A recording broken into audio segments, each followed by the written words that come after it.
confidence is one of the most beautiful things you can wear. A lot of people think that confidence is all about knowing that everyone sitting in the audience or people around you appreciate you or admire you. But I'd like to disagree because my definition of confidence is slightly different.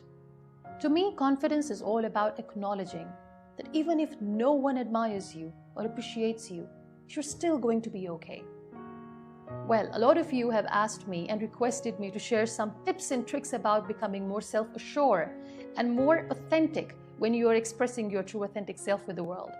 In today's video, I'm going to share two major elements which can really help you in becoming more self-assured and more authentic. Number one, be fluent when you speak. Fluency in any language comes with a lot of practice. And honestly, to me, the more fluent you are, the more authentic you sound. I was very lucky to have amazing teachers who really helped me in becoming fluent when I speak. I know not everybody is lucky enough, but trust me, even in today's time and age, it's very much possible. Number two, confidence is very important. It's the key.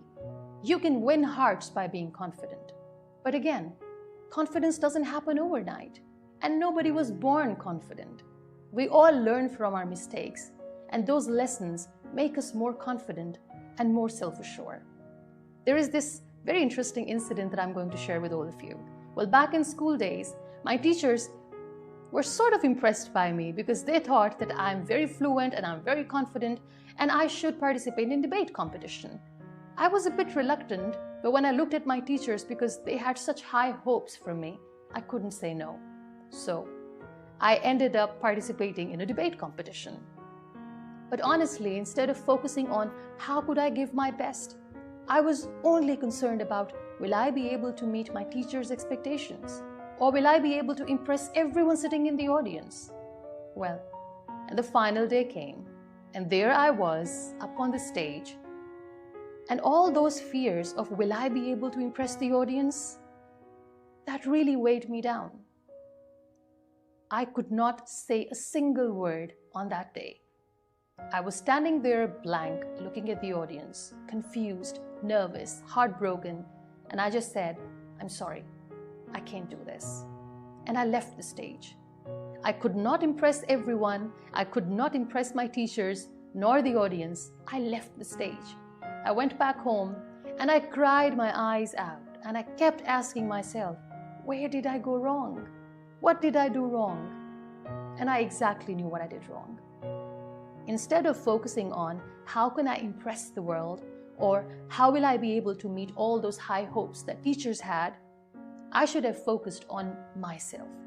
I should have focused on how could I give my 100% to sound more authentic and more genuine when I was speaking. I didn't do that. That incident was basically the most defining moment of my life, because in that moment, I redefined the word confidence. That day I realized that I am not there to impress the world. I am not there to impress my teachers nor my friends. I am doing what I'm doing because I have to impress myself. And if I know that I can give my best, nothing can stop me. So, if you want to be confident, know yourself, know your worth. And the more you know yourself, the more you know about your truth, the more authentic, the more confident, the more fluent you will sound. So be fluent, be confident, and be you.